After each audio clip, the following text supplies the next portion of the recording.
I've been married to Katie for over a decade now. We first met as classmates, neighbors, and spent so much time together that what started as a harmless crush eventually bloomed into something real. And of course, it led to marriage. For the longest time, I believed that we were the epitome of a healthy relationship, something others could look up to, especially the kids we always planned on having, though that never quite happened. Then one day I came home from work earlier than usual. As I approached the house, I heard voices coming from our bedroom. Curiosity got the better of me, so I moved closer, just enough to catch snippets of a conversation. It was Katie, but not alone. She was chatting on a video call with a guy, and from the way they were talking, it wasn't just some friendly chat. The conversation, football, a sport she couldn't stand. She was one of those women who could binge watch TV series for hours on end. But the moment a sports channel was on, she'd roll her eyes and change the channel. My stomach dropped as I stood there quietly, listening in. It was clear now. Katie was talking to someone she shouldn't be. But I didn't want to confront her right then and there, so I backed off and quietly returned to the hallway, slamming the front door behind me to let her know I was home. The chatter stopped instantly, and within moments, Katie appeared in the hallway all smiles and dressed in nothing but her underwear. It was as though her behavior confirmed everything I feared. For the next several days, I couldn't stop thinking about what I had overheard. I couldn't shake the feeling that something was off. So I began following Katie, trying to piece together more about this mysterious man. It didn't take long before I stumbled upon some photos on her sister's social media. A few months ago, Katie had visited her sister in the countryside. She called me, complaining about how bored she was, then shared pictures of them grilling kebabs outside. But the ones I found, those were different. There were no extra photos, nothing else that would raise an eyebrow. Yet her sister had posted a few photos, probably showing off some guy who was clearly into football. I couldn't leave it like that, so I decided to have a straight talk with Katie. When I finally did, it didn't take me long to get to the bottom of the truth. After a heated argument, I told her that she had to leave the house. She could have gone to live with her farmer. I couldn't bear the thought of her living in this house anymore. She immediately started apologizing, but I couldn't bring myself to accept it. The betrayal was too strong. Katie collapsed, her emotions overwhelming her as she broke down into tears. She clutched her hair, trembling with despair. And then, out of nowhere, she let out a loud, frantic scream. For a moment, I'll admit, I was a little afraid, but I quickly shook it off and tried to steady myself. Katie didn't get up, though. Instead, she slid down the wall to the floor, sobbing uncontrollably. I had to step in. I moved toward her, gently grabbing her by the elbows to help her up.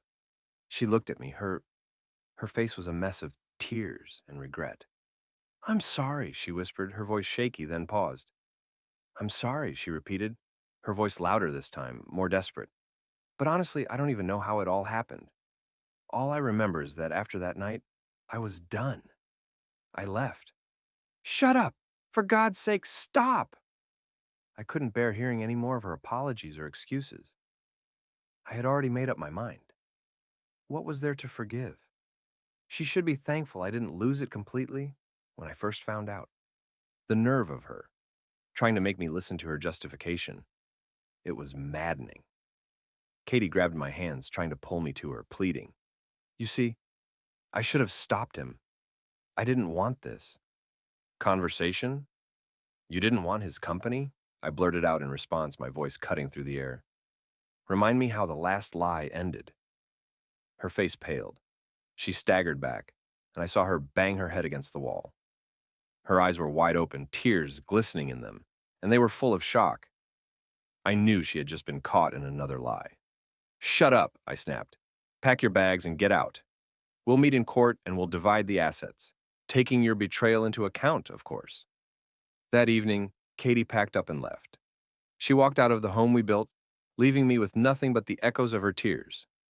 A week later, I received a text from her, a crying message asking me to bring her clothes. She gave me the address. I knew I couldn't just let it go.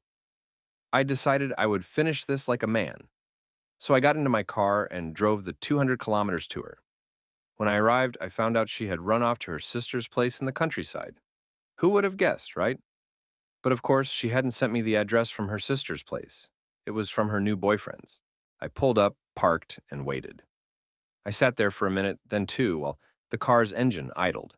And as I waited, I couldn't help but think. It's one thing to try and do something good for someone, but it's another to sit there, humiliating yourself, parked right under their windows. In the end, I opened the trunk, took out a suitcase, and, well, I probably accidentally dropped it in a puddle when I got up. Not that I cared much at the time. He opened the back door and began to dump the contents of the suitcase on the grass as if it were ordinary trash. I closed the trunk, got back in the car, and drove away. That's all. The end of this chapter.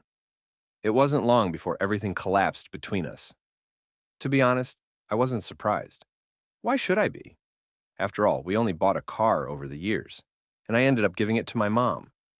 However, I inherited this apartment from my grandmother. 6 months later, Katie tried to reinsert herself into my life. But as they say, a holy place is never truly empty. I quickly added her and her family to my blacklist. Her betrayal had cost her everything, her family, her future with me. But it also gave me the freedom to turn the page and start a new chapter. The best part? It finally allowed me to become a father. Cheating Secrets podcasts like me